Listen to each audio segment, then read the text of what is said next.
Ada yang kata Isra' Mi'raj tak logik. Perangai macam Abu Jahal. Ketika Rasulullah SAW mula bercerita tentang peristiwa Isra' Mi'raj kepada orang Mekah ketika itu, Abu Jahal melawan, membangkang. Dia kata tak logik, Muhammad kata dia daripada Mekah pergi ke Palestin dalam tempoh 1 malam, sedangkan kita nak travel naik kuda daripada Mekah ke Jerusalem tu ambil masa sebulan.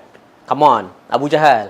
Dan juga Abu Jahal moden zaman sekarang ni yang tak percaya dengan Isra' Mi'raj, perkara gaib. Dulu naik kuda ambil masa sebulan kan. Lepas tu bila dah ada kereta, check Google Map, ambil masa 17 jam daripada Mekah nak ke Palestin. Kemudian kita ada kapal terbang. Bila ada kapal terbang ambil masa berapa? Lebih kurang 2 jam, 3 jam gitu je. Lepas ni kalau ada roket, makin pendek, makin pendek. Entah-entah 10 minit pun dah sampai dah daripada Mekah ke Palestin. Jadi apa nak peliknya? Apa yang tak logiknya? Nabi Isra' Mi'raj tu dalam 1 malam sahaja. Ini semua kuasa Allah.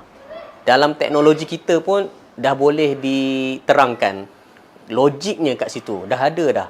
Kenapa kita susah nak menerima kebenaran? Jadi nak tahu lebih lanjut tentang Isra' Mi'raj, jangan lupa follow saya, Muallim Mudir Izzat. Akhirat tujuan utama, dunia jangan dilupa.